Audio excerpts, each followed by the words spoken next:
En esta clase vamos a ver tres tipos de colecciones de datos.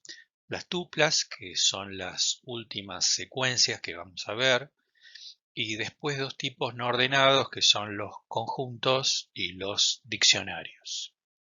Las tuplas, a diferencia de las listas, son secuencias inmutables. Se puede escribir cualquier cosa como en la lista, pero una vez que está declarada la tupla, como en este caso, con estos cuatro elementos, esto es un tupla,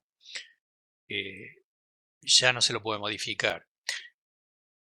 A diferencia de la lista, se escribe entre paréntesis, aunque que, como vamos a ver enseguida, también se puede obviar el paréntesis.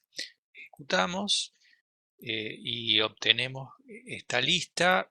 El tipo es tipo tuple o tupla. Y para acceder a los elementos de la lista es exactamente, la tupla, perdón, es exactamente igual que la lista. Es por índice y como en este caso el tercer elemento, x de 2, va a ser el número 1. Si queremos modificar la lista y en vez de ese número 1 poner una para completar la frase esto es una tupla, ejecutamos y nos devuelve un error que nos dice que la tupla no es un objeto que soporte asignación de ítem. Digamos, no podemos modificarla. Ya está creada así. En este caso, ahora hacemos una tupla, pero sin el paréntesis, el resultado es exactamente el mismo.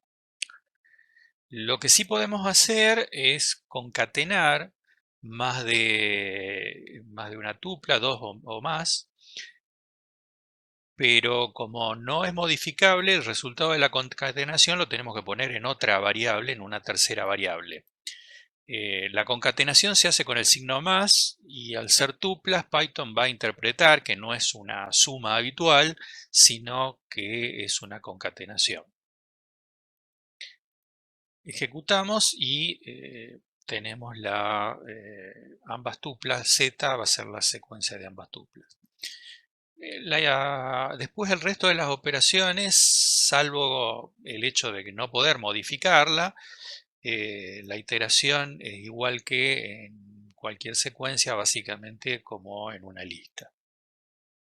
Ejecutamos esta iteración y va guardando cada elemento de z en el elemento iz que lo imprimimos.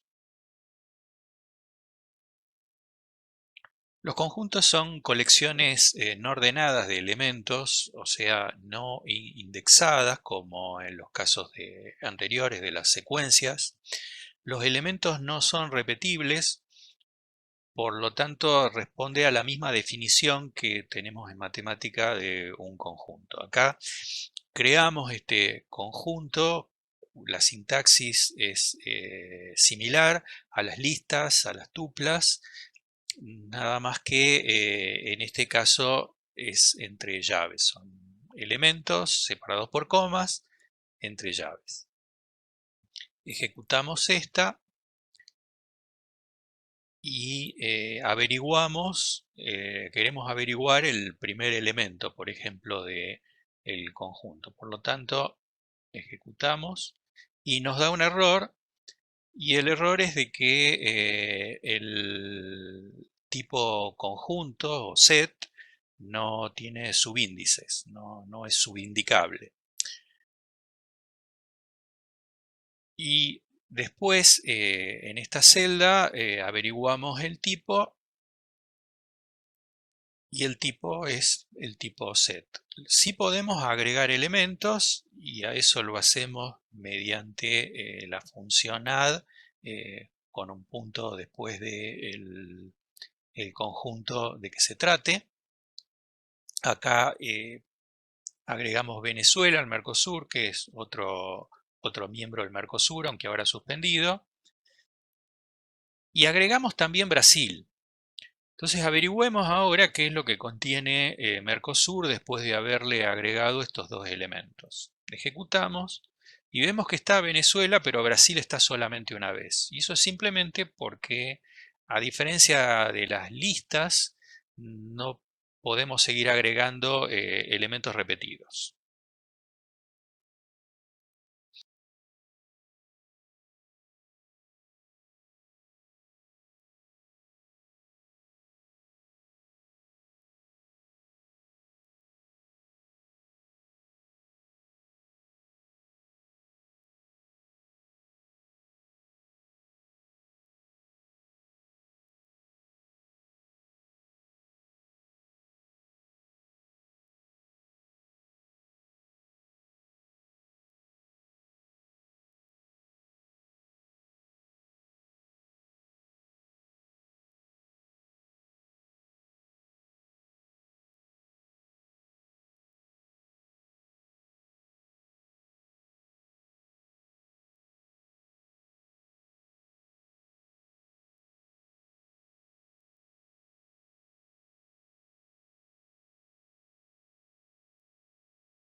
Como ni las listas, perdón, ni las tuplas ni los conjuntos tienen las flexibilidades que tienen las listas, particularmente las tuplas, eh, lo que podemos hacer si queremos agregar algún elemento es transformar de tupla a lista. Por supuesto que en realidad, más que transformación, es copiar en otra variable el contenido de una tupla, copiarlo en una lista. Por eso acá con esta función list tenemos como argumento la tupla z que habíamos creado antes, y el resultado va a ser una lista que devolvemos en la variable tupla lista. Ejecutamos esto y vemos de qué tipo es la nueva variable, que es de tipo lista. Eso mismo podemos hacer con el conjunto Mercosur,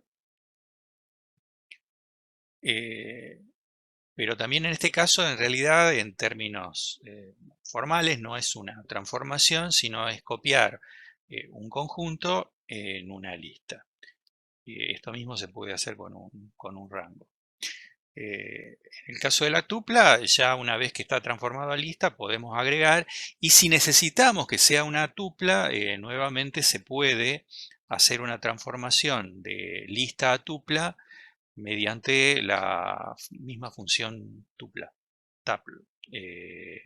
Pues no lo vamos a ver acá, pero en internet pueden buscar la transformación de lista a tupla, de lista a conjunto, etc.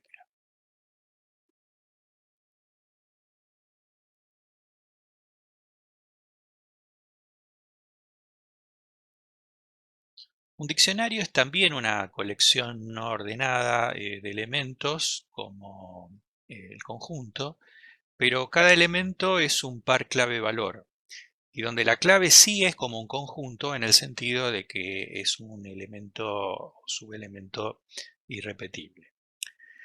Volvamos al ejemplo del Mercosur, pero pensemos ahora no solamente en los países, sino en la cantidad de habitantes que tienen. Creamos este diccionario, también se inicializa entre llaves, pero Python va a interpretar que es un diccionario porque cada uno de los elementos está, de pares, está separado por dos puntos. La clave es lo que está a la izquierda, en este caso el nombre del país, y a la derecha la cantidad de habitantes del país. Ejecutemos esto y vemos que habitantes Mercosur tiene un par, nombre del país y su cantidad de habitantes, y el tipo es del tipo dict, que refiere a diccionario. El acceso a cada uno de los elementos Es un acceso indexado, lo que pasa es de que el índice, en vez de ser un número consecutivo, enteros consecutivos como en el caso de las listas o de las tuplas, es el nombre de la clave. Por lo tanto, si queremos saber el nombre, perdón, la cantidad de habitantes que hay en Uruguay, eh, hacemos habitantes de Mercosur de Uruguay. En vez de poner el número de elemento que figura en el diccionario, ponemos la clave. De esta misma manera podemos recorrer con una iteración al diccionario habitantes del Mercosur, y cuando hacemos un for lo que va a pasar es de que cuando estemos iterando, la variable que está entre el for y el in, lo que va a recibir va a ser la clave. Por lo tanto, si ejecutamos esto, vamos a tener los nombres de los países. Pero al tener esa clave dentro del for, lo que podemos hacer es utilizar la clave para ponerlo como argumento entre corchetes, como para acceder a los habitantes de cada uno de los países, o sea, para el acceso al valor. Aquí vamos a imprimir en el primer argumento de print la clave, y en el segundo argumento el valor apuntado desde la clave. Ejecutamos y tenemos los pares en cada caso. Los valores apuntados por la clave no necesariamente tienen que ser elementos simples como pusimos recién, que son los habitantes de cada uno de los países, sino podrían ser elementos, colecciones de datos. En esta celda ponemos un nuevo diccionario. Con las claves también van a ser los nombres de los países del Mercosur, pero los elementos van a ser listas que van a contener los pares, cantidad de habitantes y superficie.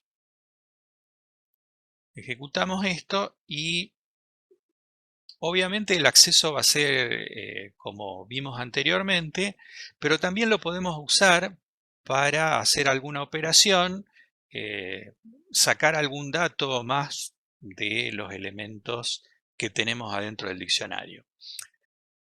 Recorremos el diccionario habitantes superficie Mercosur. Como dijimos anteriormente, en P, en esta variable, vamos a ir recibiendo cada una de las claves. Por lo tanto, después vamos a poder acceder mediante las claves a cada uno de los valores. Como son listas, accedemos a cada uno de los elementos ya así con índices de lista. O sea, habitantes de Mercosur de P va a ser una lista y el elemento 0 va a ser el primer elemento de la lista dividido, en este caso, porque queremos la densidad de habitantes, en el elemento 1 que va a ser la superficie. Ejecutamos y tenemos la densidad de habitantes de cada uno de los países del Mercosur. Hay más operaciones que se pueden hacer sobre diccionarios que la pueden ver en este sitio o en cualquier otro que les resulte cómodo.